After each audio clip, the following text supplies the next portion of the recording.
au mamalu o le malo i le taliaina o lau fautuanga mo le faataapiaina o le palemene ae alo le atunuu i le faiga palotatele.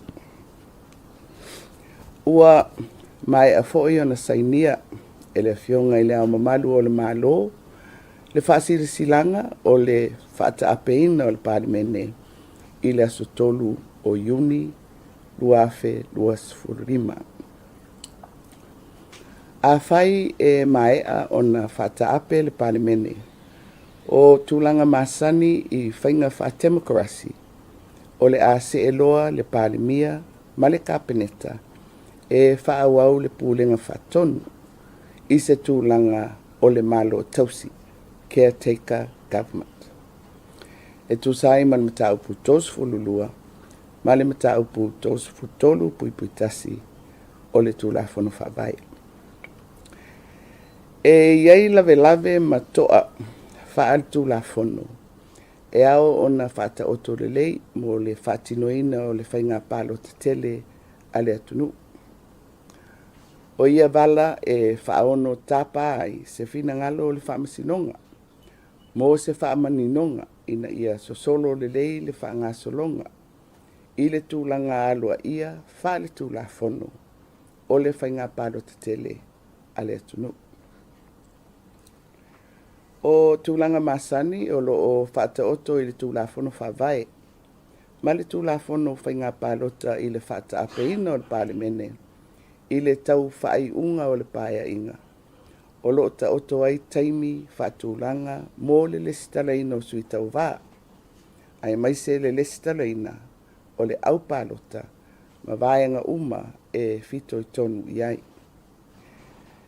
Peitaʻi o lea ua vave faataape le palemene ua tulaʻi mai ai vala e faaono tapa ai se finagalo o le faamasinoga. O vaega ia o le a tapena lelei e tutino o le malo o loo feagai tonu ma mataupu nei. O loo taoto foʻi aiaiga o le faaogāina o vaega tupe mo galuega a le malo pe afai e tulaʻi mai le tulaga ua tatou iai nei. O le a faatino e le malo tausi tulaga talafeagai uma e tusa ma le faasinomaga a le tulafono faavae mo le faaogāina o tupe mo auaunaga a le malo. O le agaga maualuga iā te aʻu nei ma le malo tausi ia aua neʻi afaina le tuuina atu o auaunaga mo le atunuu ae maise totoni o tagata faigaluega a le malo o loo faalagolago i ai le tausiga o tatou aiga ma fanau ia ae maise foʻi o ekalesia. Le atunuu ue le ititi lo matou agaga faafetai i lau tapuaʻiga mau i le alo faiva o le palemene e lipoi upu fai o malo. E faapea foʻi i le nofo tatalo a le ʻaufaigaluega paia a le atua e tapuaʻia faiva o taʻitaʻi sa totofi mai i le finagalo o le atunuu e tauave o latou finagalo i le palemene ma taʻitaʻi i le tatou malo. O lea ua taoto manino le finagalo o le palemene e toe foʻi e faatino le faiga palota ou te taofi fai lea mo tatou. Ia o le aso sa nei i le afiafi e faatino ai le sauniga lotu faafetai mo le faamanatuina o le 63 tausaga o le tatou malo tutoatasi. O le asogafua asolua o Iuni 2025 i le taeao o le a faataunuuina ai le sauniga faale malo mo le sisinaʻe o le tagavai o le malo tutoatasi o Samoa i lo mamaota o le maota o le malo fia mea mataafa faumuina mo le nuu le lua i le ele fou. Ia ma faatino ai se vali faaloalo e pei ona masani ia tatou faamanatuga i tausaga ua mavae. O se aso tatou te manatua ai pea le alofa o le atua ia Samoa ia ma o tatou tuaʻa ua fai i lagi i le folauga I lo lātou sa ili mālo mō le tātou tūtotasi. O le talo, ia tū maupea, le file mū, le whetausiai ma le alofo le atua, e lautua i le fōlaunga asi o tātou atunu i nei vai tau, ua tātou o iai. Tātou te lotu tele pea, ma whatua tua i le na whaia i tātou, o ia na mafuai le tātou mālo tūtotasi. Ia manui e tele lau tāpua inga Samoa, soifua. Good afternoon, Samoa. As scheduled for the month of May, Parliament convened yesterday morning in anticipation of commencing discussions on government's appropriation bill for the next financial year 2025-2026. However, on the motion for the first reading of the bill, a majority of the members of Parliament present opposed the motion for the bill to proceed to the first stage of passage of legislation. Earlier in my ministerial statement, I had declared before Parliament that the appropriation bill that was about to be tabled was an issue of confidence, pursuant to Article 33, bracket 2b of the Constitution of the Independent State of Samoa. I had also alluded to potential mechanisms that Parliament might consider on the issue of confidence in the Prime Minister and Cabinet when deliberating on the appropriation bill.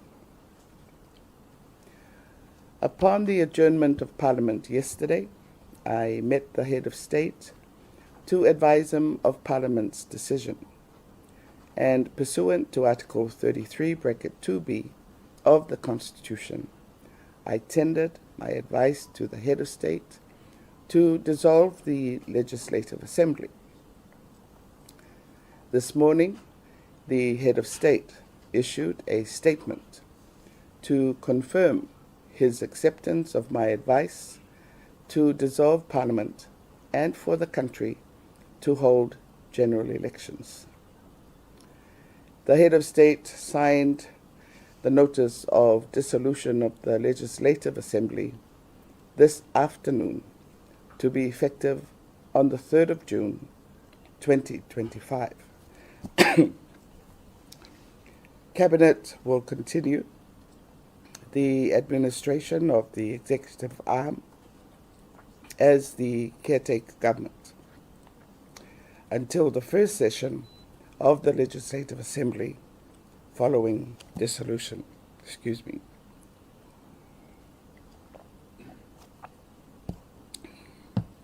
Yeah, you can move. There are certain legal issues in the Electoral Act that will require guidance from the judiciary pertaining to timeframes required for the registration of candidates and voters. This will ensure clarity and legal compliance of all arrangements for the general elections. Priority will be also given to ensuring that the machinery of government continues to function with due consideration of the use of public funds. There are constitutional provisions governing the use of public funds by a caretaker government.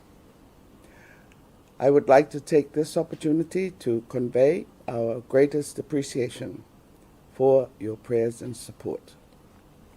As announced earlier by members of the Independence Committee, the celebrations of Samoa's 63rd independence anniversary will begin with a Thanksgiving service this Sunday, 1st of June, at the Mulivai Cathedral at 6 p.m.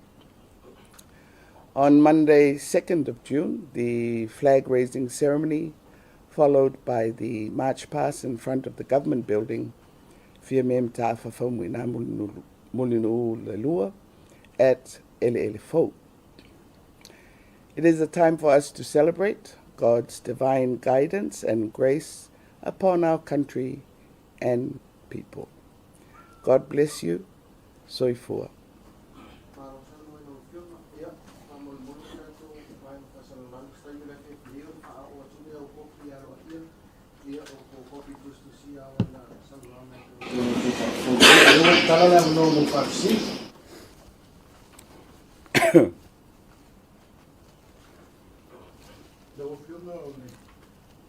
PFC atu i le whaataapeina o le Parlemene le asotonu o iuni o ua tāpena se o kalame o le whaataapeina o le whainga lona sputi ko Parlemene. Ele se o kalame o le mea mai alfon.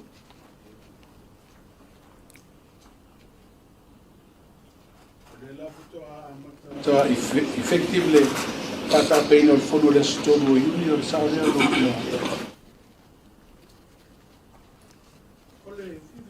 atu le tulaga lea le procedure o le au taunuu ia e ua le talia le tala o le tupe ia ua fautuaina le ao le malo e faataapeina o le Parlemene i le vala lea i laloa i ga faavae e o kumeki a le palemia ma lana kapeneta leiai ona tauave le malo tausi pe iai sea iaiga le faavae e faasee mai ai nisi tagata i totonu o le saofaiga lea sa iai le paeaiga e tauave ia le pulega o le malo tausi seia o i le isi palota ma le isi malo fo. Ia, o le tulaga ia e tautala i le mea le tupu nei. O le whainga malo ale iai, o le whainga malo le na ave le sa tau ave mai le malo. Ia, ma le whaau wina i le taimi foi lea e whaatari ai le whai ungo le whainga palota telefou. Ona fasiri atu ona o le maua. O le maua sa iai se tau whainga sa mape mai o le official kongufitanai le ao le malo. Sa whautua ina ai e. E tofi loa le vaenga to tene leo le whatutua i le fusa mo utasi. E o mai e tau ape le malo tausi. O le sa fasiri atu ai na ufio. Ia, e sa. Ai o atu o le whaupunga o le tusi le na ave. E whapea o se li poti a le whailau tusi o le fono whaitula fono. E longo atu ai le ao malo i le tūlanga o lo o nofo ai le Parlemene ma whainu mera foi. O le lape o le vaenga sa whauai le li poti. O e whasino lea i le aia inga i le taimi ua pale mai ai se paia inga fou. E pale mai loa le paia inga fou, whatulanga i le mauta ma foi lea mai loa ai loa ina. Po o whea le vaenga lea e o lo iai le numela tele i tutonu o le Parlemene. O na whailoa lea o le li poti lea ale whailau tusi o le fono. E momoli lea o le malo e longo iai o le vaenga lea ma le lato taitai o le la tūlai mai e whaima Parlemia. O le aia inga lana, le na whaiele li poti lea e na ave lea o le malo. Ai le o le tūlanga lana na le tupu. E le o se paia inga fou. O le tūlanga ua whaamuta le whaangasolongo ngā duenga ale malo. O na ua pau le tala o le tupe. Ma o le aia inga la foi lea o lo ia i le whawai. A pau lo le whainga malo ua i le Parlemia. Le aia e whautua i nai le ao malo. Ia o le whautuanga la. Ia whata ape le Parlemene. To e foi le tunu. E to e fini mai ia sui o le Parlemene. Ia o le tūlanga. A watu le whautuanga o talia i le ao malo. Le ua mai ana whasisilanga i lua. Mua e whasisil mai o talia le whautuanga. Lua le ua saini le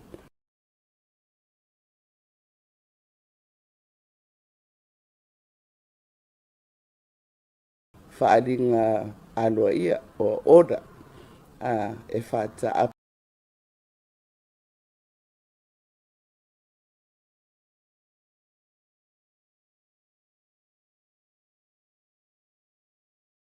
whaape ai ia le palemene i le aso tolu o iuni.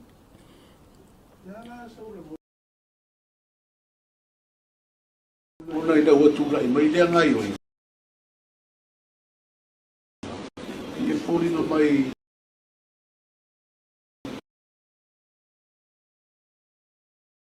atua o lea ua ia ine.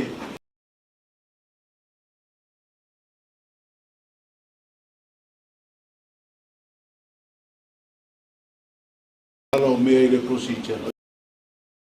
Ina le au le malo. Pen palemene ia, foi mai le palemene mar kabinete. Tau awe le malo tausi. Ia, nā te si la fia te lea mau ngā ioinga ese. Hoi lea sa whanga solo mai e fo ia le tātou whainga malo. Ia mai se al taimi lea ua tupu le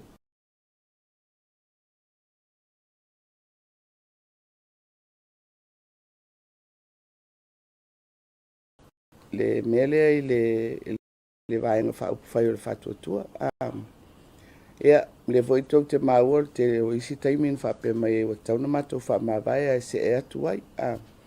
Ia, ala olo o iei atu la fono o le ena tātou whanga sono mai ai. Mai o le mea monia ana whapea e lava tu la fono la iei. E mau te le nofo i, o le mau te nofo i, ona o le tu la fono. Ia, e whapea nā foi la le whanga soronga o le la sanga le o tātou o iei.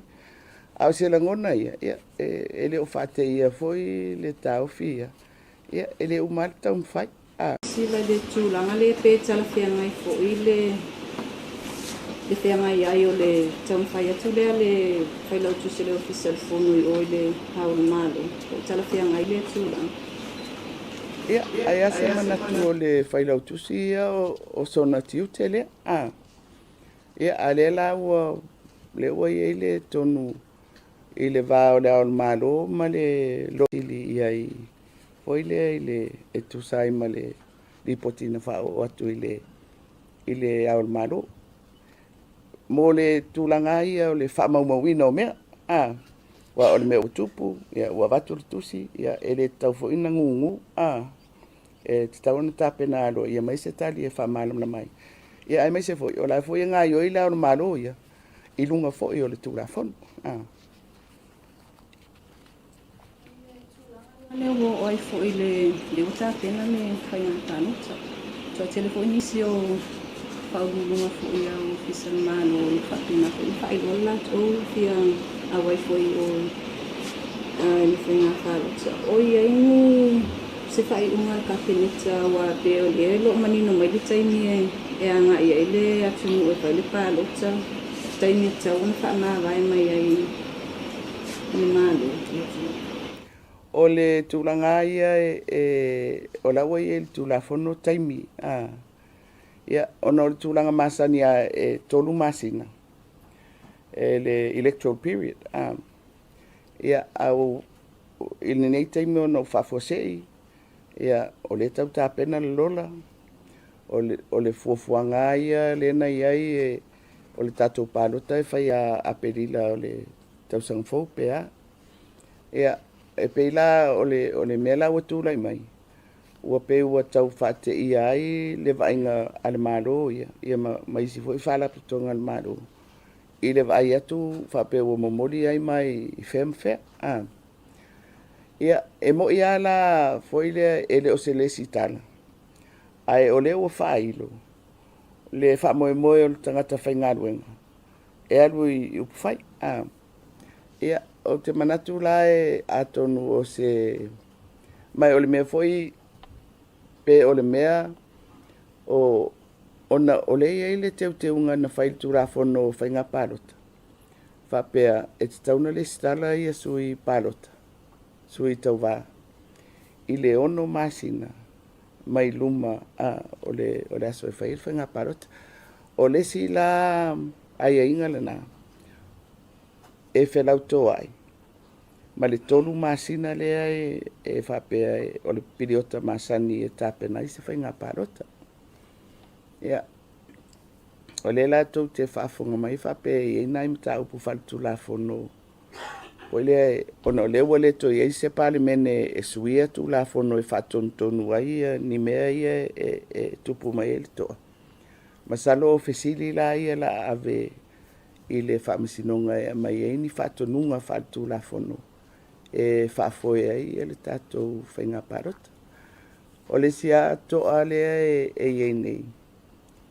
Le foi sa o tala noa i le launga nafi. O le ai whanga solo to i le sitana ina uma o a tātou tangata parota. O le li poti mulimuli la le maua mai o tātou au sia le 5.2% i le tūlanga au au. Ai e nisi o i tū maro ele iyo o le 12%. Pe lai mai tauina o i tū maro te tele ia tū tāulanga o le vai maunga mar whaleata. Ia o isi tū maro ia le o lo fai pesi na pa o le pasene o alatu le stala. O nai mea umalana, foi walan tu lai mai ona o le whafuasei, o le whainga parota, ma mo mi ai la se fesosoani mai le whaamisinonga e whatonton. Ona o le ua le ai le paramene, foi le sa ono mawhai. O walai o la sa taatia ai ia teunga o le tulafono whainga parota. Fo iai si mataupu ia o le mawala le avanoa na ia na pawala le wala o le liulo le tulafono a mai ai ni fatonunga fa tulafono e fa foi ai le ofisa o whainga parota o le teleala o tapenanga o le whainga parota e ngafa ma le komisi o whainga parota mai a iai ni mataupu e ave le whaamisinonga o lātou wā, o le a vea mata upo, o lātou e tapena ina ia le tātou whainga parota. Amamoni. O le ase tūlanga fo kono le watu ofisini ia nisi tūmalo tūmalo le tina ele le matana kono le tawhia tuai tupaino atina Ia, o le poloketi o le miliona tāla, o le whamoemoe ai o le maro e whaawau ia le poloketi lea. Ma i le tala fo o le tupe lea ua te ena. E iei le si itanga sa fuafua i le tala o le tupe lea o le 2.5 si i mai le miliona tāla i le tasi tesi ma le 4 miliona. Ia, o le mela le la tupu. Ona na o le 2.5% o le talo tupe lea e whaangasoro nei. Tusa o le fua lea. O le tupe o le a whaanganga e whaangaio i le maru. Foi le talo tupe fou. Ona o le la le e se pale mene pasia. O le 2.5% lo se tupitele. Le lope e alua i le tutongi o le whaingaruenga. Ea o te iloa la, o le mea o le awhai, o le tilo. Po a mea tauna ave e le whamuamua matulanga whapena. Ea polisi foi mea, o le bava ai. Foi le wai tauana whangai o le maro. Po a la isi ala whātu la whono.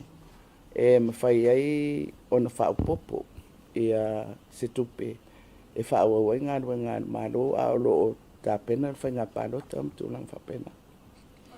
Na foi na lea o na sai na whatau no ngai mani konsima o leo fiso whainga pārota ia le foi sa no ngai e tolu miliona le na tō e proposed budget na tō ngai e tala tūpele o le tūpele mana o ni ai whatini ai e whainga pārota.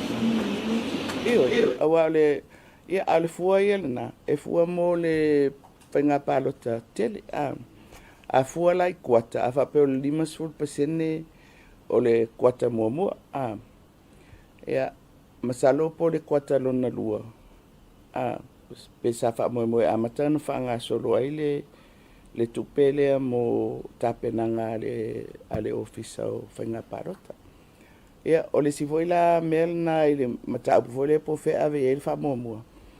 Po fea foi le tūlanga foi le inisi awala e whaupopo mai ai. Po le mea e te tau ona sa ili se tūlanga ina ia puipuia la le tupe lea e whaanganga mo le whainga parota. Foi le e se mai le 2.5% e whaangaio i le maro i lon tūlanga masani. Ono leo bo se e mai iluma ia le fuafuanga o le whatinonga o se whainga parota. Profesiri tūlanga le whitena ia i le tōna masina i lalo le tūlanga whaavai ma le ono masina i luma mai e le sitalai sui whaatu. A whapea nei e o mai se pinangalo le whaamasinonga e ono o ai tātou whato a whaatino le pālota i ano vema o te se mo leo sanga e ono i eise tūlanga whapea nai tupu.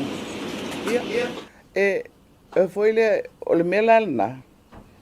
Foi le mwhaina mau atu ia o le tali o le melna, o to inga fisili na, o le a ave i le whamisinonga. Ma le memo ia ia.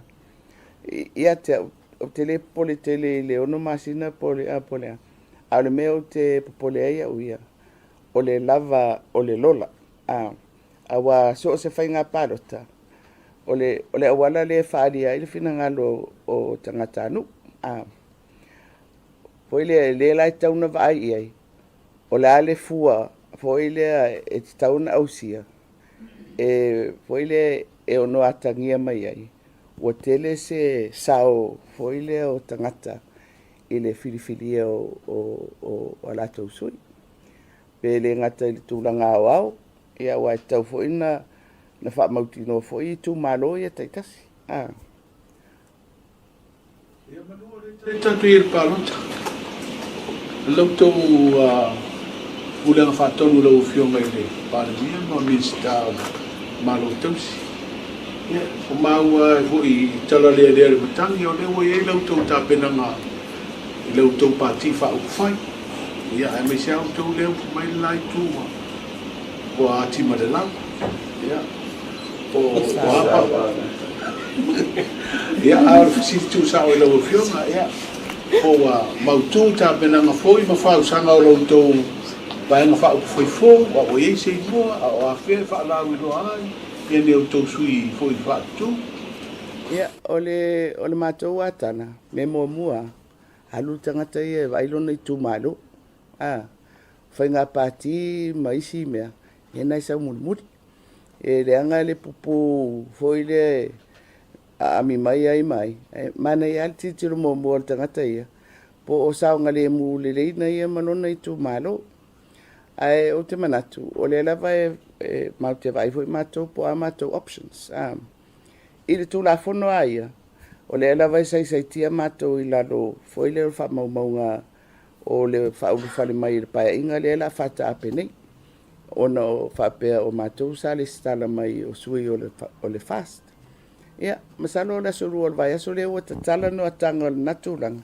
Ia, na mauai leo se tala e whao atu i lau tō whasenga. E se be atu ngalo i lufi na ngalo wai. E le mwhento i solo i au tō na fua wa lewa. Le a whata ape whaane. O le a mautu ala lau tau tape nanga whai lau tō pati whao whai. Io, ia wa o le mea whai nana tupu ia i le no whai ngatalu ai. Nā paula le se ngai i no whai ngatalu ai. Sa ma whai no se e se malau pati e whai masui tuto tasi. Na sui la le tu la fono na o te mi la nei e le mawhai na sui lau pati ia ai o foi la ele ai ele i mawhai i le painga le tarai na mawhai no se e tu tasi ai le mawhai no se e whape o te alu o te whai masui o le fast ia pe o le si amel na le asa tuli lo ai foi ia olo ma le atinu whape o lawa o fast. Ia, ma foi le o le foi no walua wia mato o fatasi. Foi le i le roadshow. Ia, alo walu lai mena, sa walu o malo whaalo ngia an fast. Alo sui tutotas.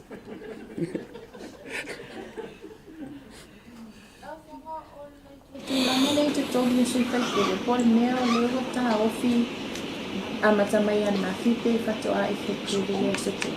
Fatoa effective le soto. Right, this whole parliamentary term in one word, what would it be like if you're Toi so wa. Ai o te manatu. Ele tau fo ina whate i ai tātou. Ai mai se o se suinga tele. A fua fast food tau sanga. Tasi le whainga malo. O lona winga. Ele i whaingo fie. Le ala whai o le suinga mai le HRPP le fast. Ai whai fo isi mātou lau moli le fast. O atu ai fo i le si fo i la sanga ele i o mo fo i ai. Ai na whai ala utala. O le mele o le malepe o vaenga, ma fisui ai. Le ina tupu foi le valu lima. Le no ese ai ia vaai malana vaenga mai le HRPP. Le na o fai le malo so fatasi matupua. So, ngai le break i le HRPP. O le ese nga la o le mele na tupu. Awa na tupu le valu lua. O le mena tupu, malo mai le HRPP, tai va ai le HRPP, pa uva ai le whainga parota.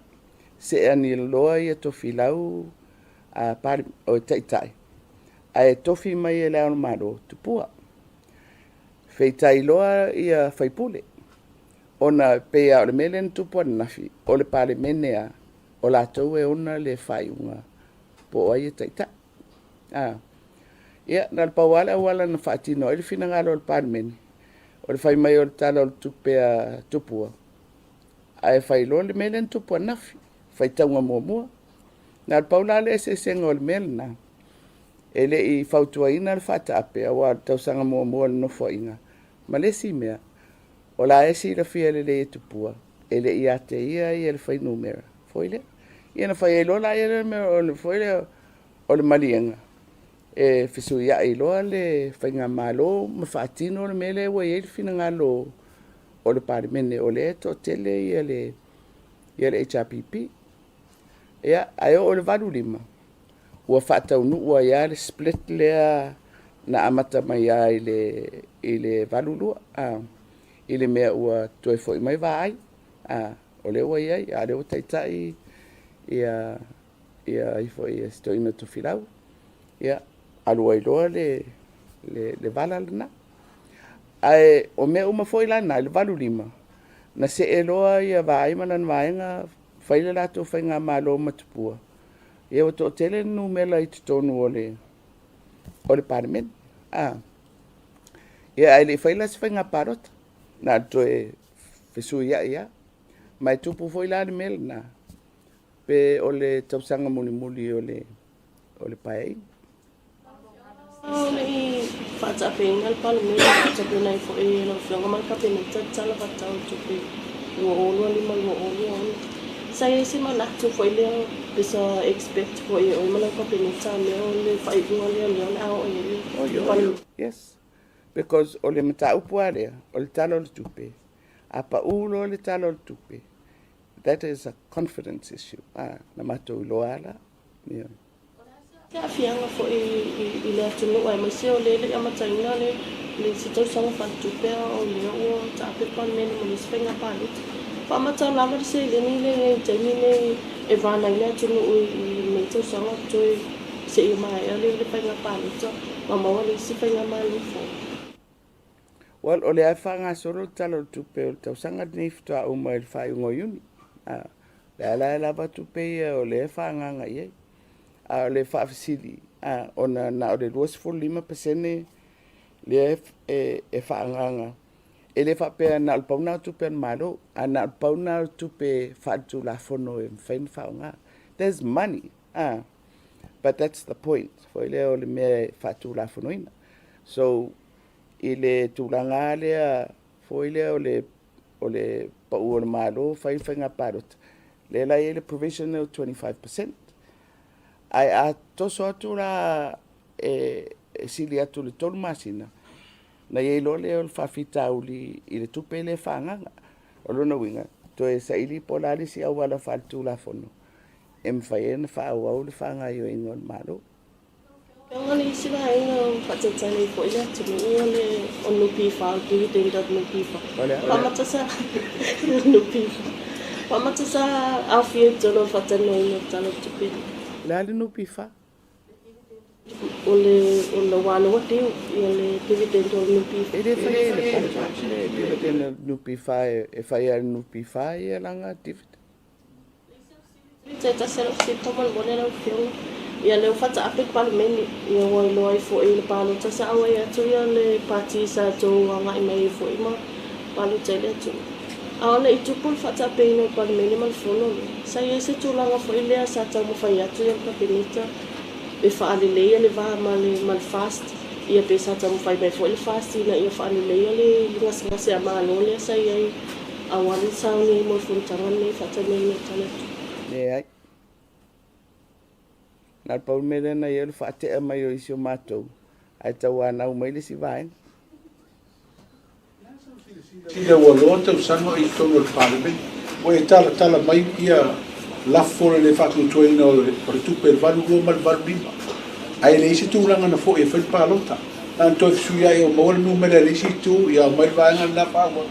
Na la sam si dai ana le e isi suia inga i o le whawai. Lea ua le ai los fatu tuanga long sao lo el palimia le al malo fata. le senga o tanga vai o le valu lua ma le valu lima sa lava le numera o e tonu o le parmeni e fa awa wai se fa nga malo Ar mele tupu, pe foi na fai la unga i le fonole ia mati. E le se vaenga i ese numela fusia. There was no majority there. 20 lauli, 18 turepa, ya, sfuru lima ia umal kabinet. Nal paula o le awala. Lena tupu an nafi. Na mawai le numela fusia e fai ngore. Ona ua fai poipo le rei ia le tua ngai ma lauli ma laitu o le fast. Mai o le mea moia, ana mana o e whaua wele se parota, e fai se la tau tonu, tu whatasi aloa ia, foi le, o la tau le la whaua ua na maru. Iau te roa, o le toa o na melna, e le taita italia, e lesi taita. Ia.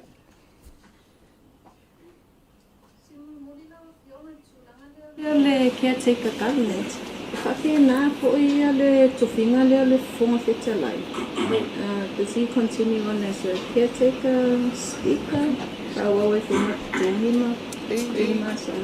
E Maria, o moa wai, o tere i loa e ise tūlanga whapena, to aria i mai. I le parota le taluai. I le matu wotu i tai le parlemeni. Ai whai mai waloka na whare, o lai alu le speaker ma ave le ki o le whanfon. Ma whai mai, o la e whaawau le speaker. Ia, o au la ia, o whapea. Ia, aia o se mea o tupu nātai. Awa vera le mele tupu nei. O le la e tiro i tūranga o le maro, fo ile tausi mea. Ai li fo ai ma le whapea, e whaawau ma le tutongi o le speaker, ma le sui, ma le deputy. Ia, o lala e o whapea, ia, o lono wingara, ia le lai so e atu, peina a matana lia i mai whamaumaunga le kapeneta. I le palota o le luafes furuon. Ia, ma le mela le na tupu i le palota o le luas futasi.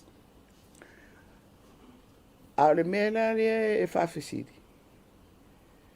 O la le mea le whawawai, wa le to ese parmen. Ma le mea foi, o le pale mai o se paia inga fau. Ele iai le speaker tuai e foi le taitai al fono, o le whailau tusi o le fono o le tangata. Foi le whaafoea le fono amata na whiri ai, le fufonga whetarai. Ia, mai si tofi, whai eiroa, ia tofi. O le mea na o le tau paso rai titi ai le mafaufau. Ma la foi la o ave le fisili o le office o le loia sili. O le ale whaavae. Na whai ele mea lea. Ia o le la pe ali mai whaamaumaunga i le kapeneta ia. E peina o le lua parota talua ia. Le la tau mafaufau po ele na nga speaker i nate. Ia po me voi o le alo lo fai le speaker i ngaka i mi e whaua o inai. Ia inga whātura fo. Ia, le ordinance le na foi le o le la wa batu le fesili i le loia sili. Se mai asi na whamatananga po le ale whaavai. Ia, o tala whaataitai. Ia, o le whaua matou o le malo tausimea. O le executive foi le government. Ia, ale e matou ngā luenga whai. O lona winga, o le patuai titi e fua me le e tupui. So, te le ilora po le hale whaavai. Na whai ai. Awa ana whaapea foi le o se mea na whata o tole lei. Sa le taula na toe foi le tai fono le whai lautusi. No fo pel tangata le se I whauru whale mai le pae inga fo. Ai tatia ia la le toe whauru whale mai le pae inga fo. A po la na ngānu wenga le whai le vale. Wai le whapea toe tau au fia se parliament. Wala ni mau whamuni anga le pōwhitarai. Foi mai whapena. I taimine.